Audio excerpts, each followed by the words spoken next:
أعوذ بالله من الشيطان الرجيم بسم الله الرحمن الرحيم اقتربت الساعة وانشق القمر وإن يروا آية يعرضوا ويقولوا سحر مستمر صدق الله العظيم۔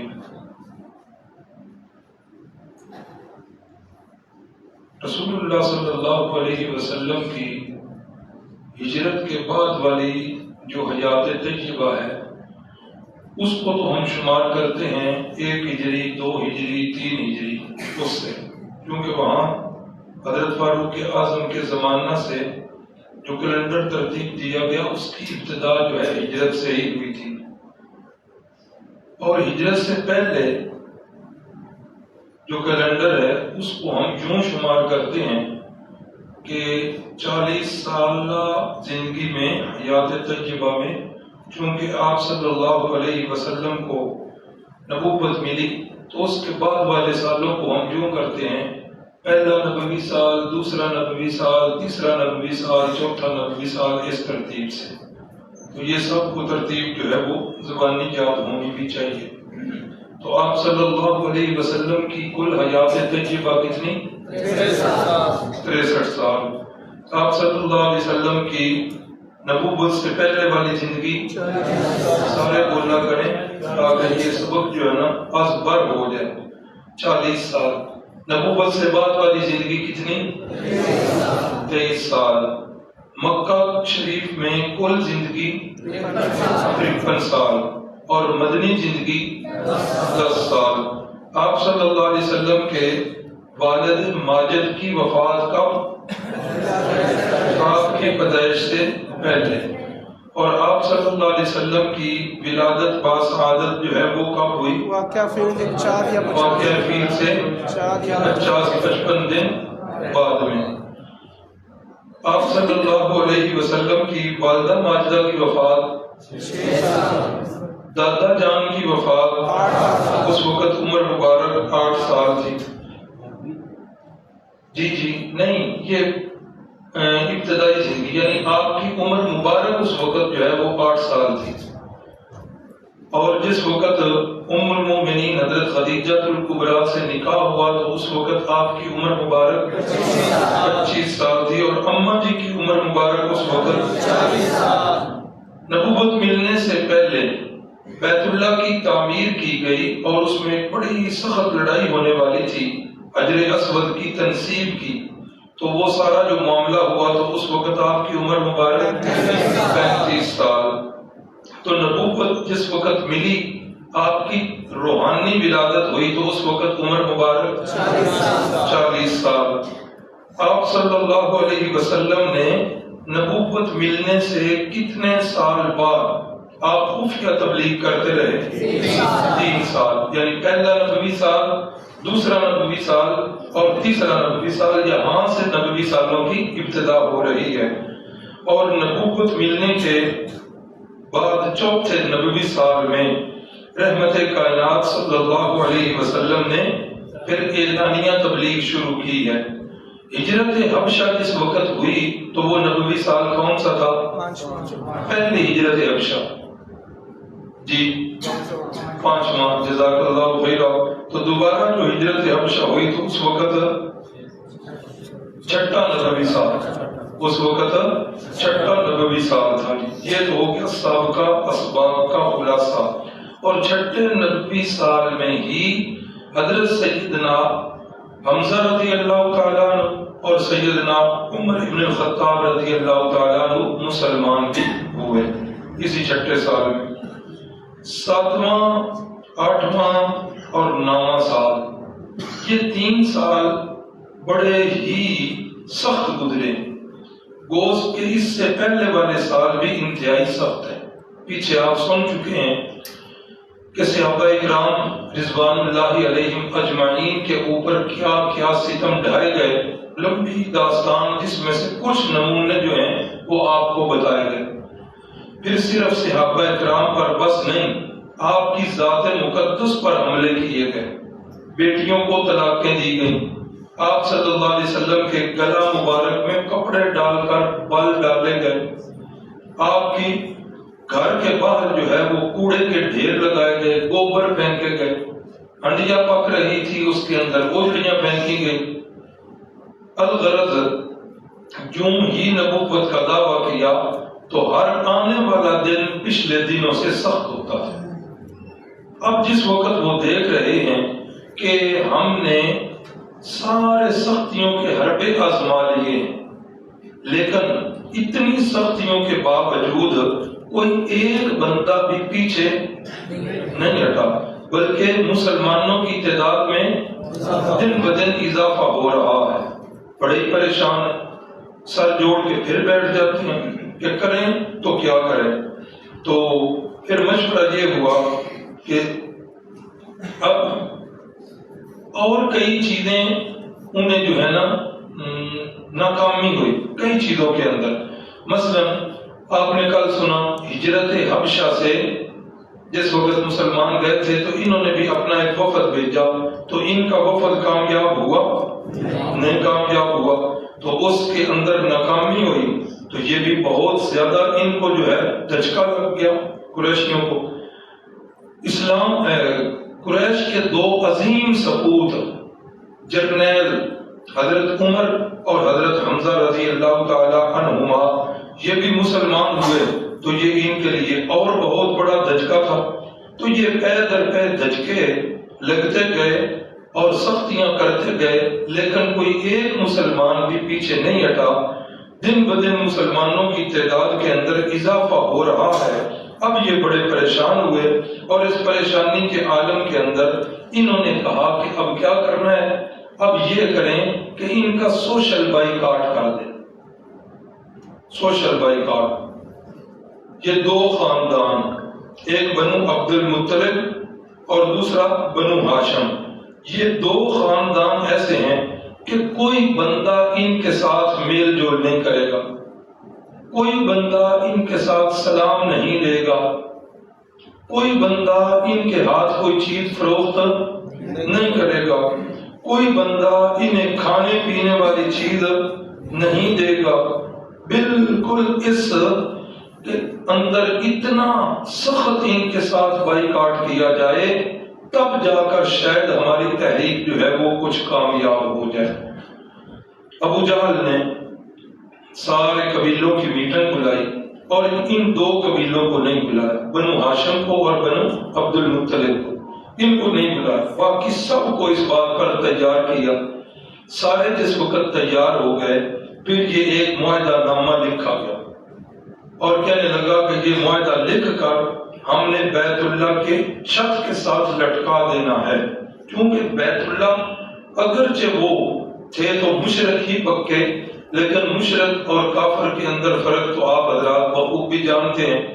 کافر تو وہ ہوتا ہے جو اللہ کے وجود کا قائل ہی نہ ہو، جس طرح یہ روس والے دیریے ہیں، اور مشرک جو ہوتا ہے نا اللہ کو مانتا ہے، مشرک اللہ کو مانتا ہے اور اللہ کی ذات میں یا اللہ کی صفات میں کسی کو شریک کرتا ہے، اس کو کہتے ہیں مشرک۔ مثلا دیکھیں نا عیسائی جو ہیں یہ اللہ کو مانتے ہیں کہ نہیں مانتے؟ مانتے ہیں۔ حضرت سیدنا عیسیٰ علیہ السلام کو کیا مانتے ہیں؟ اللہ کا پیغمبر مانتے ہیں، یعنی اللہ کو بھی مانتے ہیں، حضرت عیسیٰ علیہ السلام کی رسالت کے بھی چلو کر لیتے ہیں، حضرت عیسیٰ علیہ السلام کی نبوت کے بھی قائل ہیں، اور یہ ساری چیزیں ان کے قائل ہونے کے باوجود پھر بھی وہ کیا ہیں؟ عیسائی مشرک ہیں۔ کس وجہ سے مشرک؟ کہ حضرت عیسیٰ علیہ السلام کو انہوں نے اللہ کا شریک ٹھہرایا۔ بعض نے تو یہ کہا ان اللہ هو المسیح ابن مریم، جو اللہ تھا نا آسمانوں پر، اللہ ہی مجسم ہو کر زمین پر عیسیٰ کی شکل میں آ گیا۔ ایک طبقے کا یہ خیال قرآن مجید نے بتایا، اور دوسرے طبقے کا خیال ان اللہ ثالث ثلاثہ، اللہ تینوں میں سے تیسرا ہے، یعنی حضرت مریم، حضرت عیسیٰ اور اللہ، ان تینوں کے مجموعے کا نام ہے اللہ۔ تو عیسائیوں نے اللہ کی ذات میں شریک کیا اور یہودیوں نے بھی اللہ کی ذات میں شریک کیا، حضرت عزیر کو اللہ کا بیٹا بنا دیا، انہوں نے حضرت عیسیٰ کو اللہ کا بیٹا بنا دیا۔ تو اللہ فرماتے ہیں کہ انہوں نے کیا کیا؟ شرک کیا۔ اور یہ بھی یاد رکھیں کہ ہر مشرک جو ہوتا ہے وہ کافر ضرور ہوتا ہے، سمجھیں؟ ہر مشرک کافر ہوتا ہے، لیکن ہر کافر جو ہے وہ مشرک تو وہ ہو نا جو شرک کرنے والا۔ اب روس والے ہیں کافر ہیں، مشرک نہیں ہے۔ تو جو اللہ کی ذات میں شریک کرے یا اللہ کی صفات میں کسی کو شریک کرے، مسلمان کہلانے والے کوئی بھی ایسا نہیں جو اللہ کی ذات میں کسی کو شریک کرتا ہو۔ ہاں، اللہ کی صفات میں شریک کرنے والے جو ہیں وہ ہیں اور اپنے آپ کو مسلمان بھی کہلاتے ہیں۔ وہی چیزیں جو عیسائیوں کی حضرت عیسیٰ علیہ السلام کے بارے میں ہیں، آج اس امت کے اندر بھی کچھ طبقے، کچھ افراد ایسے موجود ہیں جنہوں نے وہی عقائد جو ہیں حضرت عیسیٰ والے رسول اللہ صلی اللہ علیہ وسلم کے اندر مان لی۔ اس امت کے اندر بھی ایسے لوگ ہیں جو اپنے آپ کو مسلمان کہلاتے ہیں اور رسول اللہ کے بارے میں ان کا عقیدہ ہے کہ احد اور احمد میں صرف ایک میم کا فرق ہے۔ ہاں، وہی جو مستوی عرش کا خدا ہو کر ادھر پڑا مدینے میں مصطفیٰ ہو کر، یہی وہ چیز تھی جس کی طرف رسول اللہ صلی اللہ علیہ وسلم نے توجہ کروائی۔ فرمایا میرے ساتھ ایسی محبت نہ کرنا جیسی محبت عیسائیوں نے حضرت عیسیٰ علیہ السلام کے ساتھ کی تھی۔ ان کو حضرت عیسیٰ کے ساتھ محبت تھی، محبت کے اندر اتنا بڑے عقیدت کے اندر اتنا بڑھتے گئے کہ عقیدت کے اندر آ کر اپنا عقیدہ جو ہے وہ خراب کر لیا۔ اللہ کی صفات جو ہیں حضرت عیسیٰ علیہ السلام کے اندر مان لی۔ اسی طرح فرمایا میرے اندر اللہ کی صفات نہ مان، انما انا عبد اللہ ورسول، میں اللہ کا بندہ ہوں اور اللہ کا رسول ہوں۔ اللہ اکبر، اللہ اکبر۔ تو عرض یہ کر رہا تھا کہ بیت اللہ، اس کی تعظیم مشرکین مکہ کے دل میں تھی۔ یہ معاہدہ نامہ لکھا گیا اور لکھ کر اس کو لٹکا دیا گیا بیت اللہ کی چھت کے ساتھ، تاکہ یہ متبرک جگہ اس کا ہر بندہ جو ہے احترام کرتا ہے، تو لہذا کوئی بھی اس معاہدے کی خلاف ورزی نہیں کرے گا۔ پھر کیا کیا گیا کہ بنو عبد المطلب اور بنو ہاشم، ان دونوں کے افراد کو ایک جگہ ہے شعب بنی ہاشم، شعب کہتے ہیں گھاٹی کو، یہ مکہ سے باہر ایک گھاٹی تھی، پہاڑیوں کے درمیان ایک جگہ تھی شعب بنی ہاشم، اس جگہ انہیں محصور کر دیا گیا۔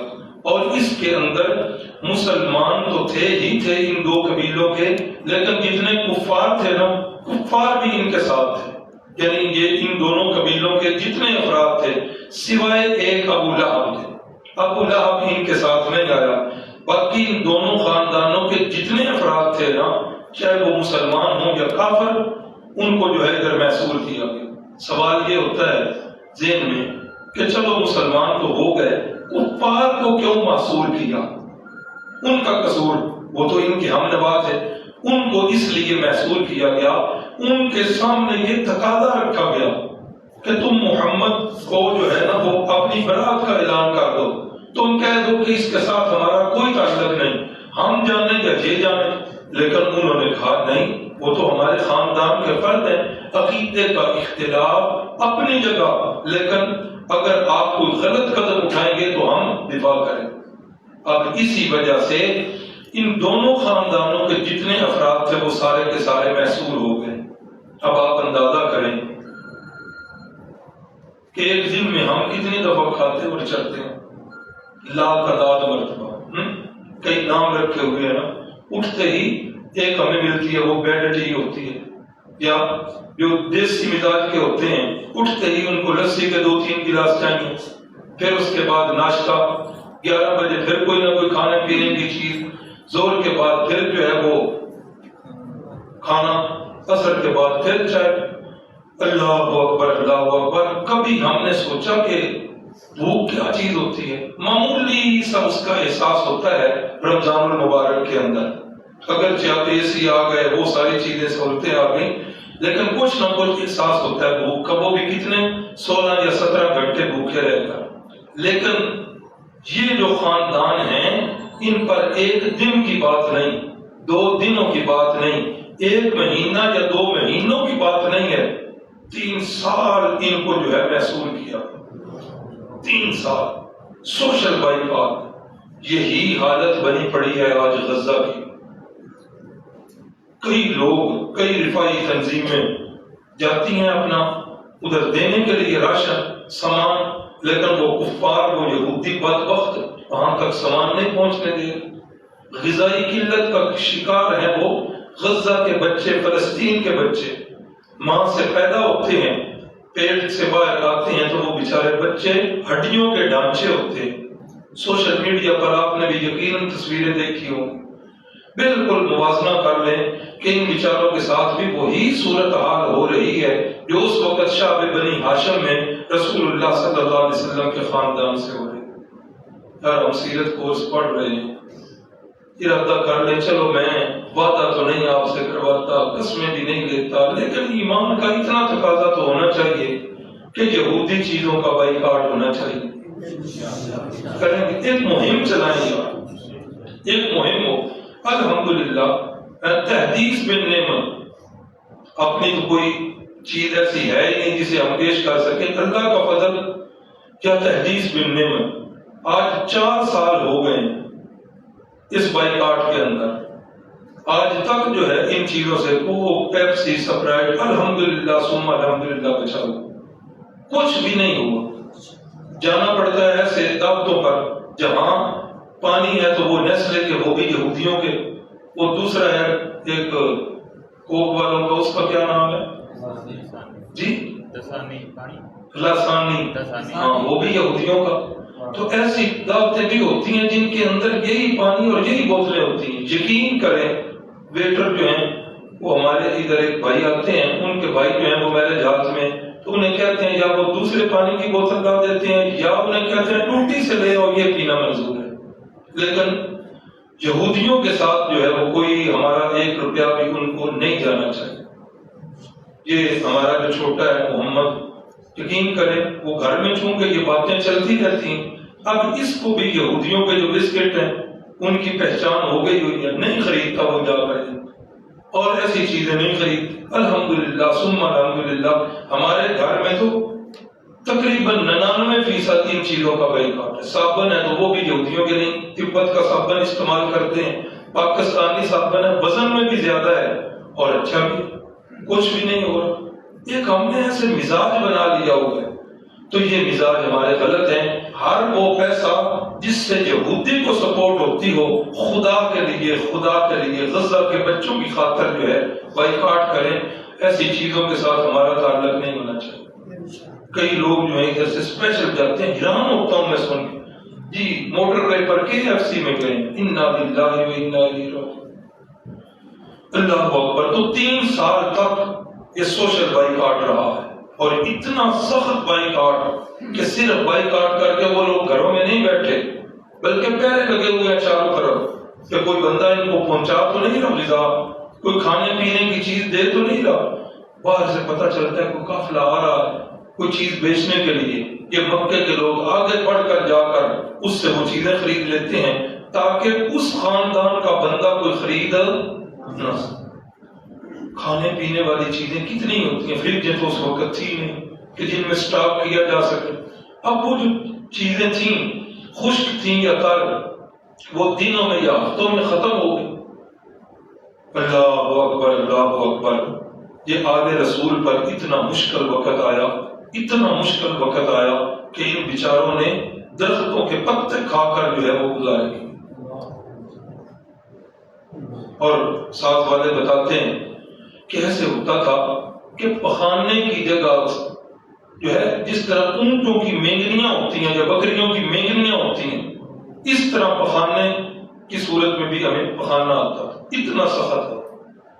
پھر ایک وقت آیا کہ درختوں کے پتے بھی ختم ہو گئے۔ اب کیا ہوتا ہے، چھوٹے چھوٹے بچے ہیں، چیخو پکار ہے ان بچوں کی بھوک کی وجہ سے، ماؤں کی چھاتیوں سے دودھ ختم ہو چکے ہیں، کھانے پینے والی کوئی چیز جو ہے وہ باقی نہیں ہے۔ حضرت سعد بن ابی وقاص رضی اللہ تعالیٰ عنہ فرماتے ہیں کہ ایک دن اسی اسلام میں رات کے وقت اٹھا، میرے پاؤں کو کوئی گیلی چیز لگی. فرماتے ہیں کہ میں اس چیز کو جو ہے نا گیلا سمجھ کے میں اس کو کھا گیا. میں نے یہ بھی نہیں سوچا کہ یہ چیز کیا ہے، اور بھوک کی اتنی شدت تھی کہ میں نے منہ کے اندر بھی نہیں رکھا، فوراً اس کو جو ہے نیچے پھینکا. اور فرماتے ہیں کہ مجھے آج تک نہیں پتا لگا کہ وہ چیز حلال تھی کہ حرام تھی. بعض صحابہ کرام بتاتے ہیں کہ اس وقت اگر کوئی خشک چمڑے ملے، بعض کو خشک چمڑے ملے، ان چمڑوں کو لا کر آگ پر جو ہے وہ جلایا گیا اور ان کا پاؤڈر جو ہے وہ بنا کر پانی میں ملا کر ایسے دیا جس طرح ستو پیے جاتے. کتنا کڑا وقت تھا، کتنا سخت وقت تھا. اور رسول اللہ صلی اللہ علیہ وسلم اور ان کے خاندان والے جو ہیں یہ سارے کام کر رہے ہیں. اللہ اکبر. کفار کے اندر بھی کوئی نہ کوئی بندہ منصف مزاج ہوتا ہے، عادل مزاج ہوتا ہے. جس طرح وہ ایک قافلہ چلا تھا، سینیٹر مشتاق صاحب بھی اس کے ساتھ ملے تھے. اس کو چلانے والی ایک غیر مسلم خاتون تھی. فوٹیلا جو چلا تھا، کیا نام ہے مجھے تو نام بھی ذہن میں نہیں ہے. تو وہ خاتون چلی تھی، وہ غیر مسلم خاتون تھی. اس نے کہا تھا کہ ہم نے غزہ کے بچوں کو غذا پہنچانی ہے. تو وہاں بھی ایک وقت ایسا آیا کہ حضرت سیدہ خدیجہ الکبریٰ رضی اللہ تعالی عنہا، ان کا غالباً بھتیجا، وہ جو ہے گندم کے کچھ دانے لے کر چھپ چھپا کر جا رہا تھا. ابو جہل کو پتہ لگ گیا، کسی نے بتا دیا، بھاگا پہنچا. اس کو کہا کہ یہ کیا؟ کہا جی دانے پھپھو کو دینے. اس نے کہا خبردار، معاہدہ ہوا ہے، بیت اللہ کے اندر لٹکا ہوا ہے، شرم نہیں آتی، اللہ کے ساتھ دھوکہ کر رہے. ایسے سنائے. انہوں نے سارا سن کر انہوں نے کہا نہیں میں نے تو لے کر جانا ہے. اس نے کہا سوال ہی پیدا نہیں ہوتا، میں تمہیں لے کر نہیں جانے دوں. اتنے میں ایک ابو البختری نامی بندہ آ گیا اوپر سے، یہ بھی سرداران قریش میں. اس نے آ کر کہا کہ کس چیز میں مکالمہ ہو رہا ہے، کیوں گفتگو؟ کہا کہ وہ جو معاہدہ کیا تھا اس معاہدے کے تحت یہ گندم لے کے جا رہا ہے، میں نے تو نہیں جانے دیں. تو انہوں نے دل کے اندر نرمی، اب جس وقت یہ رات کو سوتے تھے نا تو یہ ان دونوں خاندانوں کے بچوں کی چیخ و پکار جو ہے وہ آتی تھی. نرم دل تو بہرحال پھر ہوتے ہی ہیں کچھ نہ کچھ لوگ کفار کے اندر بھی. تو اس کا دل جو ہے وہ بھی نرم تھا. اس نے کہا اے ابو الحکم اسے کہتے تھے، وہ تو ہم مسلمان اسے ابو جہل کہتے ہیں. ابو الحکم یار ہو سکتا ہے پھپھو کا قرض ہو اس پر، وہ اپنا قرض واپس کرنے کے لیے جا رہا ہو، تمہیں اس سے کیا ہے؟ اس نے کہا نہیں جانے دے، مہربانی کرے. تو وہ آگے ڈٹ گیا. پھر اس نے یوں کیا کہ اس کے اونٹ کی گردن کو موڑ کر جس وقت ایک بل دیا تو اونٹ نیچے بیٹھ گیا. یہ ابو جہل جو ہے یہ بھی نیچے ہو گیا. انہوں نے پھر پکڑا اور ایک ہڈی جو ہے وہ نظر آئی اور پکڑی اور ابو جہل کے سر میں ماری. کہا کہ تم جو ہے پیچھے ہٹ جاؤ، یہ اپنی پھپھو کو دینے جا رہا ہے تو جانے دو، تمہیں کیا تکلیف. تو یہ اس وقت مسلمان نہیں تھے تو اللہ نے ان سے یہ خدمت لے لی. رسول اللہ صلی اللہ علیہ وسلم نے فرمایا اللہ کریم اس دین کا کبھی نہ کبھی اللہ تعالیٰ کسی فاسق اور فاجر سے بھی کام لے لیتے ہیں. لیکن ان 3 سالوں کے اندر رسول اللہ صلی اللہ علیہ وسلم چپ کر کے نہیں بیٹھے، عمومی بھی تبلیغ کرتے رہے. اور خاص کر کے جب حج کے دن ہوتے تو آپ جو ہے شعب بنی ہاشم سے دور چلے جاتے، جو دور دراز سے قافلے آ رہے ہوتے تھے حج کے دنوں میں، تو رحمت کائنات صلی اللہ علیہ وسلم انہیں جا کر تبلیغ کیا کرتے تھے. اصل مشن جو ہے وہ رحمت کائنات صلی اللہ علیہ وسلم نے نہیں چھوڑا. بہرحال سیرت نگار لکھتے ہیں کہ ایک دن جو ہے ایک بندہ جس کا نام ہے الشام ابن عمر، اس کے دل کے اندر یہ بات آئی کہ یار ہم تو روز 2-2 3-3 دفعہ کھاتے ہیں، تو وہ ہمارے ہی خاندان کے لوگ ہیں، ان کا کیا قصور ہے. اس نے اٹھ کر ایک دوسرے ساتھی سے مشورہ کیا، ان کا نام لکھا ہوا ہے زہیر ابن ابی امیہ. ان سے مشورہ کیا، انہیں کہا کہ اچھا یار یہ بتاؤ کہ ایک بندہ تمہارا ہی خاندان کا ہے، تمہارا ہی رشتہ دار ہے، اور وہ بیچارہ انتہائی سخت بھوک کے عالم میں ہے، تو اس کی بھوک کا تمہیں پتہ بھی ہو تو کیا تمہارا دل کرے گا کہ کھانا کھا لو؟ کہا یار وہ ہمارے خاندان کے نہیں؟ ہاں ہیں تو صحیح، پھر میرے کرنے کا کیا کام ہے؟ کہا کہ ان کے خلاف ان کے حق میں آواز اٹھائی دے۔ اچھا لیکن میں اکیلا آواز اٹھا کر کیا کر لوں گا؟ کہا نہیں ایک بندہ تیرے ساتھ اور بھی ہے۔ وہ کون ہے؟ کہا میں۔ اچھا دو ہم ہو گئے۔ اچھا یار دو سے تو کچھ نہیں ہوگا، تیسرا کوئی بندہ تلاش کریں۔ تو انہوں نے پھر تیسرا بندہ تلاش کیا، مطعم ابن عدی۔ اس کو بھی جا کر یہی کہا کہ تمہیں یہ بات منظور ہے کہ تم پیٹ بھر کے سیر ہو کے کھانا کھاؤ، تمہارے قریبی رشتہ دار جو ہیں وہ بھوکے رہیں؟ وہی گفتگو۔ انہوں نے کہا نہیں۔ تو کہا کیا وہ ہمارے رشتہ دار نہیں ہیں تو صحیح، لیکن کریں کیا؟ کرنا کیا ہے؟ ان کے حق میں آواز اٹھانی چاہیے۔ میں اکیلے کی آواز کیا کرے گی؟ کہا نہیں دو بندے اور بھی ہیں۔ کہا کون؟ کہا کہ ایک میں اور ایک زہیر۔ اچھا کرتے کرتے یہ 5 بندے ہو گئے، آپس کے اندر طے ہو گیا۔ اچھا اب جی بلی کے گل میں گھنٹی کون باندھے؟ اب یہ بات کیسے کریں گے؟ ان کے حق میں آواز کیسے اٹھائیں گے؟ وہاں تو بڑے بڑے جو ہیں وہ صنادید ہیں، بڑے بڑے سردار ہیں، تو ان کے آگے بات کیسے کریں گے؟ ان کی تعداد بھی زیادہ، ہم سے عہدوں میں بھی بڑے، عمروں میں بھی بڑے، کیا کریں گے؟ تو زہیر کہنے لگا کہ بات میں اٹھاؤں گا، تائید آپ نے کرنی۔ ٹھیک، یہ ہوتا ایسے تھا کہ بیت اللہ میں صبح ناشتہ وغیرہ کر کے تو آ کر اپنی الگ الگ ہر قبیلہ جو ہے نا اپنی مجلس لگا لیا کرتا تھا۔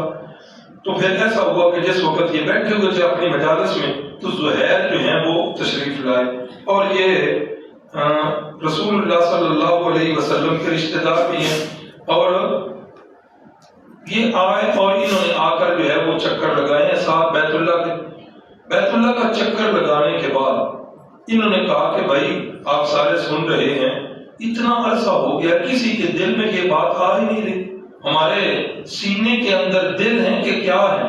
انسانیت ہمارے اندر نہیں ہے کہ راتوں کو سونے لگتے ہیں تو ان بیچاروں کی آوازیں سونے نہیں دیتی، کسی ایک کے دل میں بھی خدا کا خوف نہیں ہے؟ بہرحال میں نے تو آج ان کو کوئی نہ کوئی چیز پہنچانی ہے۔ ابو جہل نے کہا تو کون ہوتا ہے پہنچانے والا؟ معاہدہ ہوا ہے، بیت اللہ کی چھت سے لٹکا ہے، سب کے دستخط نشان انگوٹھے سارا کچھ لگا ہوا ہے، تو کون ہوتا ہے؟ اتنے میں جو ہے نا الشام اٹھے، انہوں نے کہا بھائی بندہ بات ٹھیک کر رہا ہے، غلط نہیں کہہ رہا۔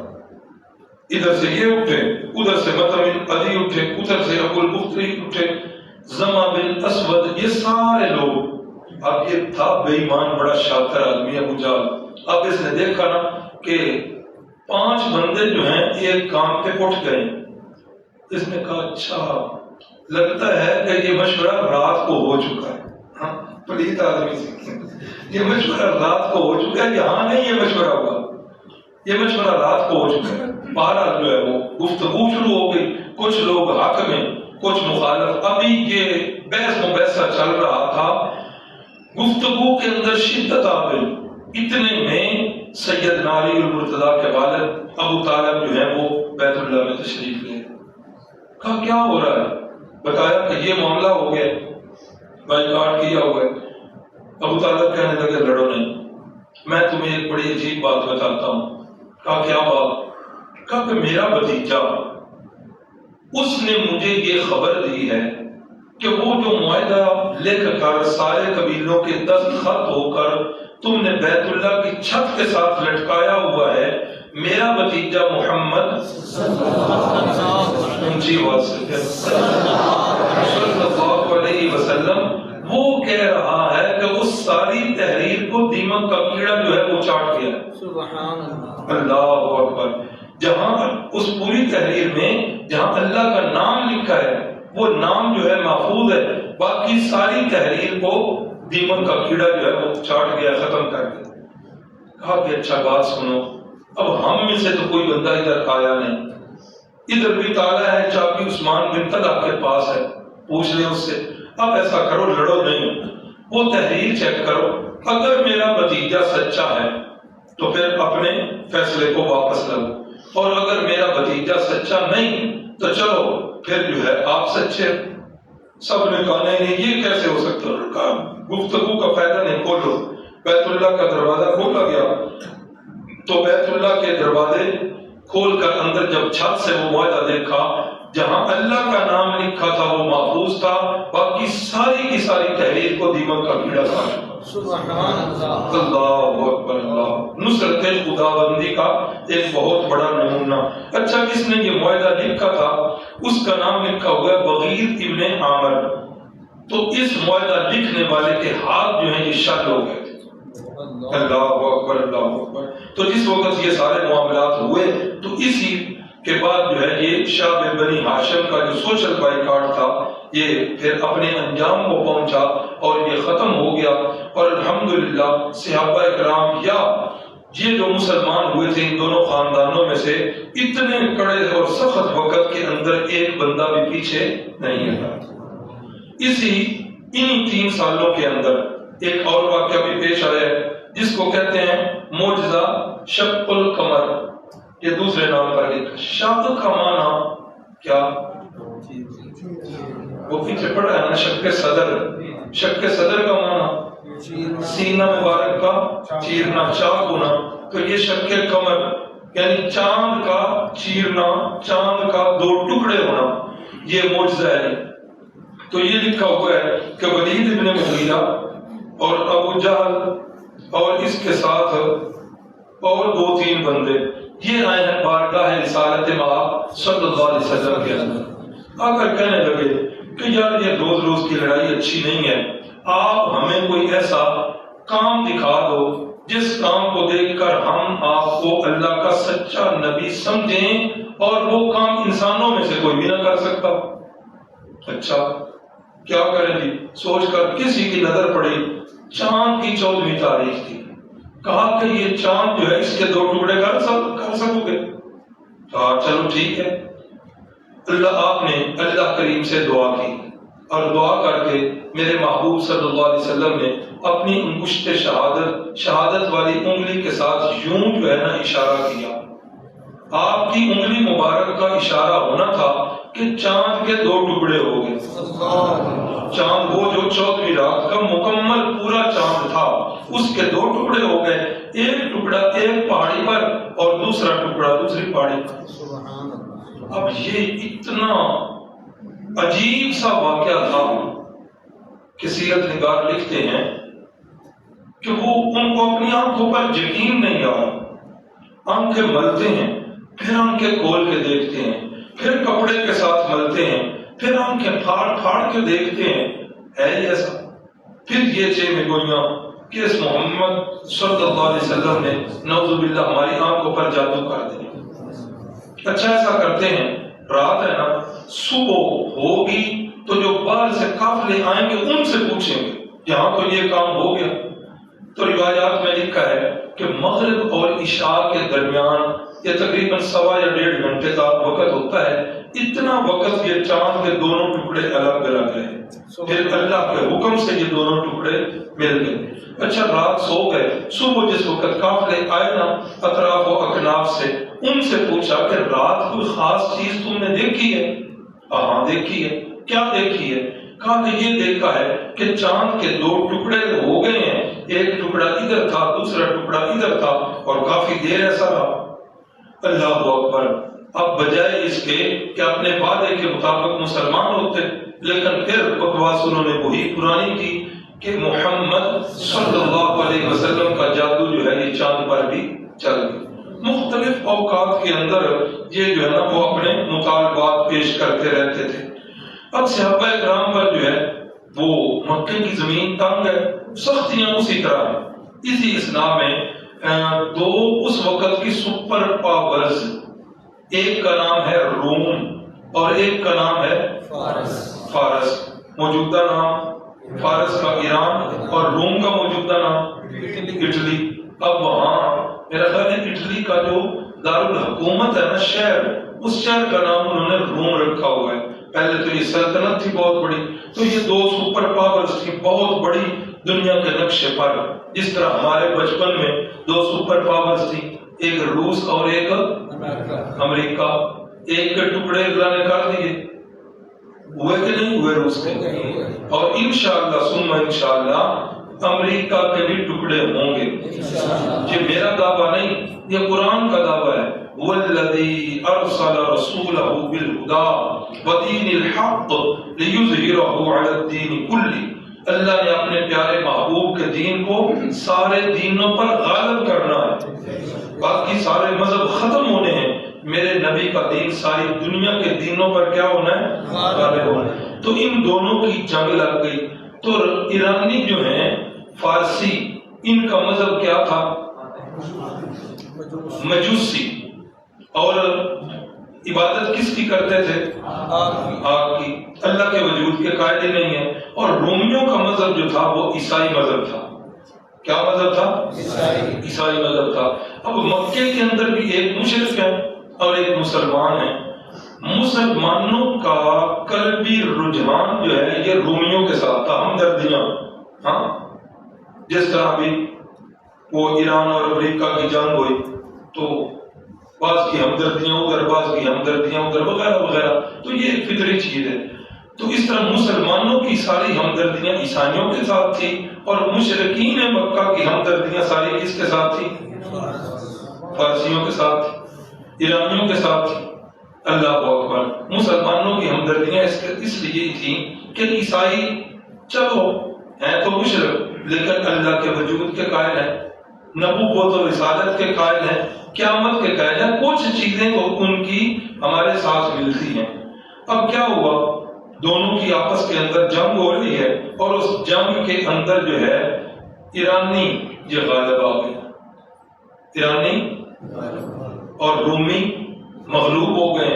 اب جس وقت رومی مغلوب ہوئے نا تو مشرکین مکہ نے تانے مارنے شروع کر دیے کہ دیکھو جس طرح رومی جن کے ساتھ تمہاری ہمدردیاں ہیں مغلوب ہوئے ہیں نا، اسی طرح ہم نے بھی تمہارا یہی حال کرنا ہے اور تم نے بھی اسی طرح مغلوب ہو جانا اور اپنے دین کو تم نے چھوڑ دینا.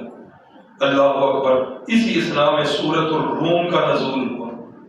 سورۃ الروم کی ابتدائی آیتیں الف لام میم غلبت الروم فی ادنی الارض وهم من بعد غلبهم سيغلبون في بضع سنین.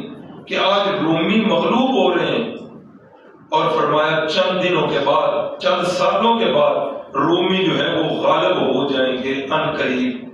حضرت سیدنا صدیق اکبر نے یہ آیت سنی تو حضرت سیدنا صدیق اکبر جس وقت وہ یہ باتیں کر رہے ہیں تو حضرت سیدنا صدیق اکبر نے فرمایا کہ نہیں جی ان قریب جو ہے یہ رومی غالب آ جائیں. مشرکین کہنے لگے کہ نہیں، جتنی مار پڑی ہے نا انہیں، یہ اتنی مار کے بعد اب یہ کبھی بھی نہیں اٹھیں.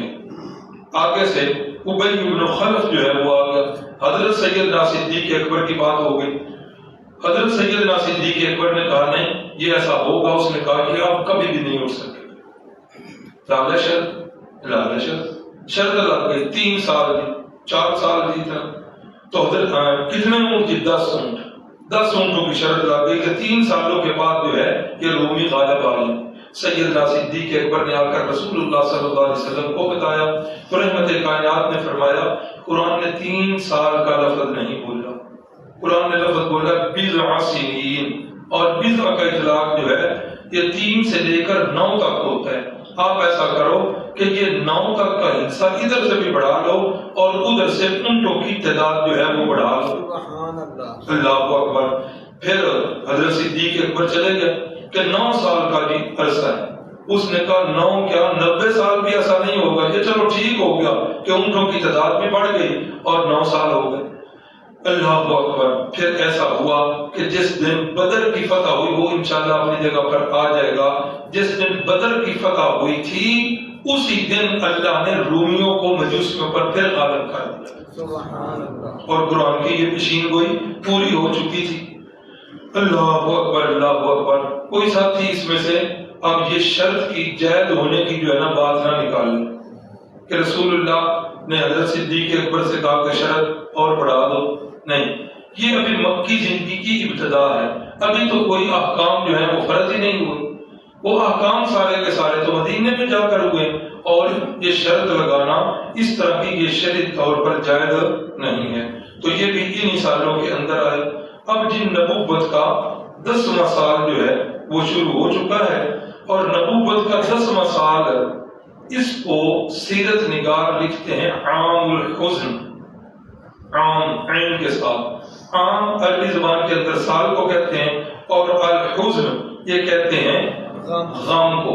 یہ غم والا سال ہے، نبوی 10واں سال۔ اس سال میں دو بہت بڑے صدمے رسول اللہ صلی اللہ علیہ وسلم پر ہوئے ہیں، دو بہت بڑے صدمے۔ ایک صدمہ جو ہے وہ آپ کے چچا جان، جنہوں نے ہر دکھ اور سکھ میں آپ کا ساتھ دیا، ہر تکلیف اور تنگی میں آپ کا ساتھ دیا، جناب ابو طالب سیدنا علی المرتضی رضی اللہ تعالیٰ عنہ کے والد گرامی، انہوں نے ہر کڑے وقت میں ساتھ دیا تھا۔ ان کی وفات ہوئی، اور ان کی وفات سے پہلے یہ مکے کے لوگ پھر ابو طالب کے پاس آئے، اور آ کر انہوں نے پھر کہا، انہوں نے ایسا کیا کہ مکے کے کسی سردار کا بڑا خوبصورت گبرو نوجوان یہ لے کر آئے۔ ابو طالب سے کہہ رہے ہیں، ابو طالب اب آثار سے لگ رہا ہے کہ تیرا وقت موت کا قریب آ گیا ہے، ہم اس بات سے ڈر رہے ہیں کہ تیرے مرنے کے بعد اگر ہم نے تیرے بھتیجے کو پکڑا تو پورے عرب کے لوگ تانا دیں گے کہ زندگی میں تو کچھ کہہ نہیں سکے، تو چچا کی وفات کے بعد اب اس پر پل پڑے، تو ایسا کرو تیری بڑی مہربانی، آج ہم ایک اور پیشکش لے کے آئے۔ کہا کیا؟ کہا یہ دیکھ رہے ہو نوجوان، یہ مکے کا سب سے زیادہ حسین لڑکا ہے اور فلاں سردار کا بیٹا ہے، آپ ایسا کرو یہ رکھ لو، یہ آپ کی زندگی جتنی باقی ہے یہ آپ کی خدمت کرے گا، اور اس کے باپ کی طرف سے جتنی وراثت ملے گی وہ بھی اسی کی ہوگی، اور اس کے بدلے میں ہمیں محمد دے صلی اللہ علیہ وسلم۔ ابو طالب کہنے لگے کہ کتنے عجیب ہو لوگ تم کہ میں کسی غیر کا بیٹا لے کر اس کو پالتا پوستا رہوں، اور تم میرے بیٹے کو لے کر نعوذ باللہ معاذ اللہ میں اپنا بیٹا نعوذ باللہ قتل ہونے کے لیے تمہارے سپرد کر دوں، یہ تو نہیں ہو سکے۔ بہرحال انہوں نے بڑا کچھ کیا، لیکن ابو طالب جو ہے وہ اپنے اس موقف پر قائم رہے کہ جس وقت ابو طالب جو ہے ان کی وفات کا وقت قریب آیا تو انہوں نے اپنے خاندان کے لوگوں کو اکٹھا کیا اور انہوں نے کہا کہ مجھے لگ رہا ہے کہ میری موت کا وقت قریب آ چکا ہے، اب ایسا کرنا کہ محمد صلی اللہ علیہ وسلم کی ہر لحاظ سے حفاظت کرنی ہے، میرے بعد بھی ان کو کسی موقع پر بھی اکیلا نہیں چھوڑنا۔ رسول اللہ صلی اللہ علیہ وسلم کو پتا چلا کہ چچا جان کی جو ہے نا جام غلب ہے، بالکل قریب المرض ہے، تو رحمت کائنات صلی اللہ علیہ وسلم تشریف لائے۔ اب پھر وہی لوگ آ کر بیٹھے ہوئے قریش مکہ، رسول اللہ صلی اللہ علیہ وسلم نے پھر اپنے چچا جان کو دعوت اسلام دی، اللہ اکبر، اور رسول اللہ کہہ رہے ہیں اور ادھر سے وہ لوگ اپنا کام کر رہے ہیں۔ ابو طالب مرتے ہوئے ناک نہ کٹوا کے جانا، مرتے ہوئے باپ دادا کا دین نہ چھوڑ کے جانا، مرتے ہوئے اس بھتیجے کی بات نہ ماننا، وہ بھی اپنا کام کر رہے ہیں، رسول اللہ صلی اللہ علیہ وسلم اپنا کام کر رہے ہیں۔ آخری الفاظ جو احادیث کی اور سیرت کی کتابوں میں ملتے ہیں وہ یہ ابو طالب کے کہ علی ملت عبد المطلب، کہ میں اپنے دادا عبد المطلب، اپنے باپ عبد المطلب کے دین پر ہی رہنا چاہتا ہوں۔ جس وقت یہ الفاظ سنے تو رسول اللہ صلی اللہ علیہ وسلم انتہائی رنجیدہ ہو کر جو ہے وہ واپس آ گئے۔ مولانا احمد رضا خان صاحب انہوں نے جو کتاب ہے قرآن مجید کا ترجمہ لکھا ہے نا، نیچے حاشیے میں تفسیر بھی ہے۔ اس موقع پر 20واں پارہ ہے، ابھی وہ آیت بھی سامنے آ رہی ہے، تو اس آیت کے نیچے وہ لکھ رہے ہیں کہ جناب ابو طالب نے اس وقت کچھ اشعار بھی پڑھے تھے۔ اشعار کیا تھے؟ وَلَقَدْ عَلِمْتُ بِأَنَّ دِينَ مُحَمَّدٍ خَيْرٌ مِّنْ أَدْيَانِ الْبَرِيَّةِ دِينًا۔ اے میرے بھتیجے، اس بات کا مجھے بخوبی علم ہے کہ تیرا دین جو ہے دنیا کے سارے دینوں میں سب سے بڑھ کر تیرا دین ہے۔ کاش کہ مجھے اپنی برادری کی ملامت کا خطرہ نہ ہوتا تو میں آج تیرے دین کو قبول کر لیتا۔ یہ انہوں نے اشعار بھی لکھے ہوئے۔ تو بہرحال جس وقت آپ تشریف لے آئے، ابو داؤد شریف کی حدیث ہے کہ تھوڑی دیر کے بعد سیدنا علی المرتضیٰ تشریف لائے اور آ کر کہنے لگے یا رسول اللہ ان امک الشیخ الضال قد مات، اے اللہ کے نبی آپ کا گمراہ چچا جو ہے وہ فوت ہو گیا ہے۔ آپ صلی اللہ علیہ وسلم بہت ہی زیادہ رنجیدہ ہوئے، ایک تو چچا جان کی وفات کا غم اور دوسرا کہ کاش کہ وہ مسلمان بھی ہو جاتے، اسلام کو قبول کر لیتے، لیکن ایسا نہ ہو سکا، انتہائی رنجیدہ تھے۔ آپ نے فرمایا علی اب کیا کر سکتے ہیں، جائیں گڑھا کھودیں، قبر بنائیں اور جا کر اپنے ابا جان کو دفن کر آئیں۔ تو آپ انتہائی مغموم تھے۔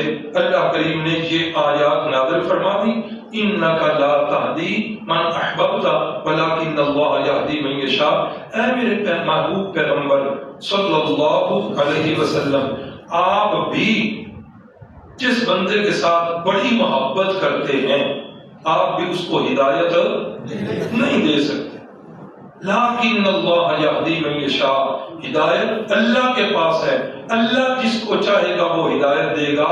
آپ بھی اپنے محبوب کو ہدایت، معلوم کیا ہوا؟ معلوم یہ ہوا کہ یہ کس کی صفت ہے؟ جو چاہے کر ڈالے۔ ہاں اس صفت کو عربی میں کہتے ہیں مختار کل، جو چاہے کر ڈالے، یہ صفت صرف اور صرف میرے اللہ کی۔ اب رسول اللہ صلی اللہ علیہ وسلم کی بے شمار دعائیں ایسی ہیں، بے شمار چاہتے ایسی ہیں کہ آپ نے دعا کے لیے ہاتھ مبارک اٹھائے، اللہ کریم نے وہ فوراً قبول کر۔ مثلا جمعے کا خطبہ دے رہے ہیں، جمعے کے خطبے کے اندر ایک صحابی اٹھے، یا رسول اللہ ہر چیز تباہ ہو گئی، مال ڈنگر مر رہے ہیں، انسان مر رہے ہیں، پیاس کی وجہ سے ایک ایک ترس گئے ہیں قطرے کو۔ تو رسول اللہ صلی اللہ علیہ وسلم نے یوں دعا کی کہ اللہ بارش کا نزول فرما دے۔ حدیث میں آیا کہ ابھی جمعے کی نماز پڑھ رہے تھے کہ پوری مدینے کی بستی کو بادلوں نے گھیر لیا، چھم چھم برس رہے ہیں، اور صحابہ کرام نماز سے فارغ ہوئے بارشوں میں گئے۔ جمعے کا سارا دن رات تک بارش، ہفتہ بارش، اتوار، سوموار، منگل، بدھ، جمعرات، جمعہ آ گیا، بارش تھمی نہیں۔ رحمت کائنات جمعے کے خطبے کے لیے آئے، وہی صحابی کھڑے ہوئے، یا رسول اللہ پہلے پیاس سے مر رہے تھے تو اب پانی سے کوئی حال نہیں رہ گیا۔ تو آپ صلی اللہ علیہ وسلم یوں اشارہ فرما رہے ہوئے اللہم حوا لینا ولا علینا، جس طرف اشارہ کرتے بادل درمیان سے چر جاتے، جس ٹکڑے کو انگلی کا اشارہ جدھر کا کرتے تو بادل ادھر چلے جاتے۔ بے شمار دعائیں ایسی ہیں، بے شمار چاہتے ایسی ہیں کہ محبوب صلی اللہ علیہ وسلم نے دعا کے لیے ہاتھ مبارک اٹھائے، اللہ نے فوراً قبول فرما دی۔ لیکن کوئی دعا اور خواہش ایسی ہے کہ رسول اللہ صلی اللہ علیہ وسلم جس طرح یہاں ہے، بڑی خواہش تھی کہ چچا مسلمان ہو جائے، لیکن یہ خواہش پوری نہیں ہو سکی۔ کیوں جی؟ مفسرین لکھتے ہیں حکمتیں تو اللہ ہی جانتے ہیں، لیکن ہمیں جو حکمت سمجھ آتی ہے کہ مخلوق کو خالق اور مخلوق کا پتہ چل جائے، معبود کو عابد اور مخلوق کو عابد اور معبود کا پتہ چل جائے، یہ عیسائیوں والا عقیدہ نہ بن جائے کہ یہ وہ ہے اور وہ یہ ہے، ایسا عقیدہ نہ بنے۔ لوگوں کو پتہ چل جائے کہ جو چاہے کر ڈالے، یہ کس کی صفت ہے؟ صرف اللہ کی ہے۔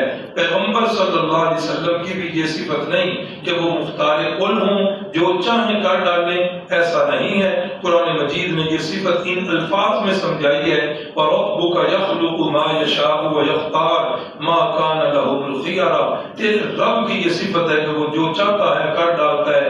فَعَّالٌ لِمَا يُرِيدُ إِنَّ رَبَّكَ فَعَّالٌ لِمَا يُرِيدُ، یہ تیرے رب کی صفت ہے، جو چاہتا ہے وہ ہو جاتا ہے۔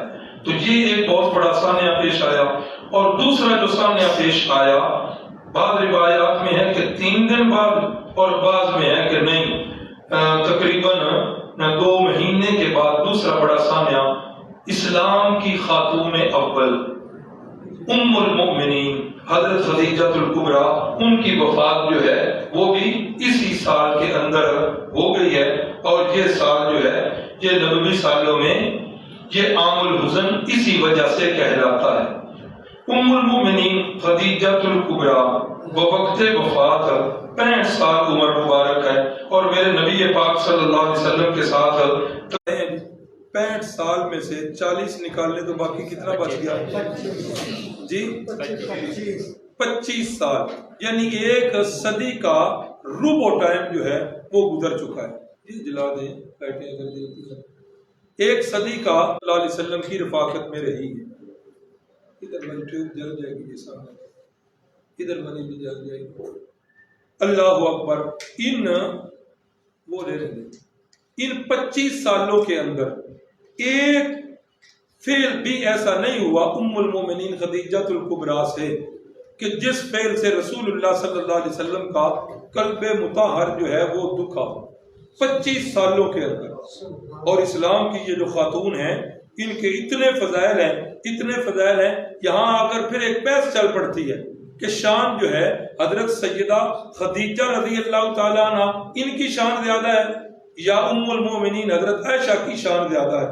دونوں طرف سے دلائل سن کر، دونوں طرف کے دلائل دیکھ کر آخر پہ اس نتیجے پہ پہنچتے ہیں کہ ہمیں نہیں پتا کہ اللہ کو ہی پتا ہے کہ کس کی شان زیادہ ہے. بہت زیادہ فضائل دونوں ہماری ماؤں کے، امی جان کے فضائل حضرت خدیجہ کے کہ جبریل امین ایک دفعہ تشریف لائے اور آ کر کہنے لگے یا رسول اللہ صلی اللہ علیہ وسلم حضرت خدیجہ الکبریٰ آپ کے پاس آ رہی ہیں، مجھے اللہ نے بھیجا ہے کہ خدیجہ الکبریٰ کو جا کر میں اللہ کا سلام جو ہے وہ پیش کروں. اتنی بڑی سعادت کی بات. اور یہ بھی اللہ نے پیغام دیا ہے کہ خدیجہ سے کہیں کہ اللہ کریم نے جنت کے اندر موتی کا ایک محل تیار کر رکھا ہے جس کے اندر شور و شغب نہیں، بڑا سکون ہی سکون ہے. اور یہ بھی آپ کی خوبی اور خصوصیت کہ ان کے ہوتے ہوئے 25 سال بلا شرکت غیرے، حضرت خدیجہ الکبریٰ جو ہیں رسول اللہ ان کے خامد رہے، ان کے ہوتے ہوئے کسی اور کے ساتھ نکاح ہی نہیں کیا. یہ بھی انہی کے فضائل میں ہے کہ سوائے حضرت ابراہیم کے ساری کی ساری اولاد جو ہے وہ انہی کے بطن سے پیدا ہوئی ہے. اور انہی کے اندر یہ بھی خوبی ہے کہ رحمت کائنات نے فرمایا کامل من الرجال کثیر، کہ مردوں کے اندر تو کامل درجے کے مرد جو ہیں وہ بہت زیادہ پیدا ہوئے ہیں کہ نہیں؟ سارے انبیاء کامل درجے. کامل من الرجال کثیر، مردوں میں تو کامل درجے، لیکن عورتوں کے اندر جو کامل درجے ایک مائی آسیہ ہیں فرعون کی بیوی، اور تیسرے نمبر پر رسول اللہ صلی اللہ علیہ وسلم نے خدیجہ الکبریٰ کو کامل خاتون کا لقب دیا ہے. اللہ اکبر. اور اس کے بعد ہی فرمایا اسی حدیث میں آگے ہے فرمایا فضل عائشہ علی سائر النساء کفضل الثرید علی الطعام. عائشہ اس کی تو بات ہی ایسے ہے جس طرح سارے کھانوں میں سرید کا درجہ سب سے اوپر ہے، اسی طرح عائشہ کی فضیلت جو ہے وہ سب سے اونچی ہے. تو یہ حضرت خدیجہ الکبریٰ ہے. میں نے عرض کیا کہ 25 سال آپ کی خدمت میں رہی ہیں. میں نیچے میری بہنیں بھی ہیں، میں نے جو کچھ تھوڑا بہت مطالعہ کیا ہے اس مطالعہ میں یہ بات نظر آئی ہے کہ عورت کو اللہ کریم نے مرد کی خدمت کے لیے پیدا کیا ہے.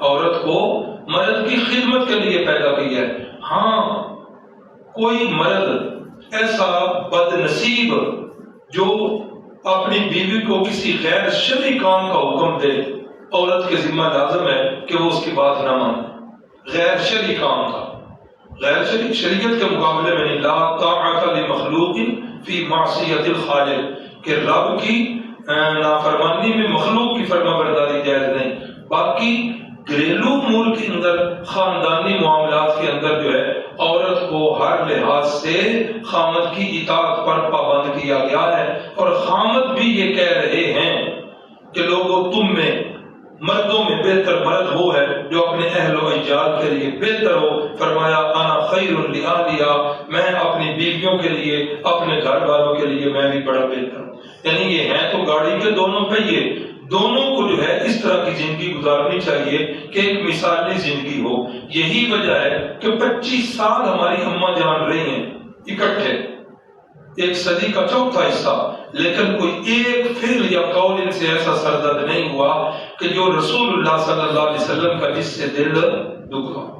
اللہ سے دعا ہے اللہ تعالیٰ ہمیں اسوہ رسول اکرم نصیب فرمائے، ہماری بہنوں ماؤں بیٹیوں کو اللہ تعالیٰ ازواج مطہرات کا اسوہ حسنہ نصیب فرمائے. جن طلباء کی ڈیوٹی جو ہے موٹر سائیکلوں پر ہوتی ہے وہ ذرا توجہ کے ساتھ ڈیوٹی کیا کریں. اگر کوئی بندہ یا بچہ یا شرکائے کورس میں سے کوئی گڑبڑ کرے تو وہ ذرا اطلاع کر دیا کریں. کل قاری نصیر صاحب کے موٹر سائیکل کا کوئی پرزہ جو ہے وہ اتر گیا ہے تو وہ طلباء جو ہیں وہ دھیان سے سنیں اور یہ ڈیوٹی جو ہے وہ آسان انداز میں کریں. ہاں یہ بڑا ضروری اعلان یاد کروا دیا. اس وقت چونکہ بجلی چلی جاتی ہے تو اس کے پیش نظر نماز کا ٹائم جو ہے وہ کل بدل گیا ہے. احباب جو جماعت سے پڑھنے والے ہیں کل وہ 8:15 بجے انشاءاللہ جماعت ہوگی. تو یہ دو نمازیں جو ہے نا فجر کی اور عشاء کی ان کی بڑی فضیلت ہے. فرمایا کہ جو عشاء کی نماز جماعت سے پڑھ لے آدھی رات تک اس کا ثواب عبادت کا لکھا جاتا ہے اور جو فجر کی نماز جماعت کے ساتھ پڑھ لے فرمایا کہ باقی آدھی رات کا بھی ثواب عبادت کا لکھا جاتا ہے. یہ ہمارے بھائی عرفان صاحب ہیں HFC ان کی دکان ہے. منہ پر تو نہیں بارہ یہ بات کرنی چاہیے تھی لیکن اب سامنے ہے تو یاد آ گیا. اب ان کی دکان رات 1-2 بجے تک کھلی رہتی ہے لیکن اللہ کے فضل اور اس کی رحمت سے صبح کی نماز جو ہے وہ باجماعت پڑھتے ہیں. بلکہ باجماعت نہیں تکبیر اولیٰ کے ساتھ یہ نماز پڑھتے ہیں. اللہ ہم سب کو اسی طرح کا باجماعت نماز پڑھنے کا پابند بنائے. اللہ ایسی نمازیں نصیب فرمائے جن نمازوں کو دیکھ کر اللہ خود راضی اور خوش ہوتے ہیں. بسم اللہ الرحمن الرحیم الحمدللہ والعاقبۃ للمتقین اللهم صل علی سیدنا و مولانا محمد. ربنا آتنا في الدنيا حسنة وفي الآخرة حسنة وقنا عذاب النار. اللهم سهل مشكلات الدنيا والآخرة. رب توفنا مسلما والحقنا بالصالحين. آمين. صلى الله على النبي الكريم وعلى آله وأصحابه أجمعين.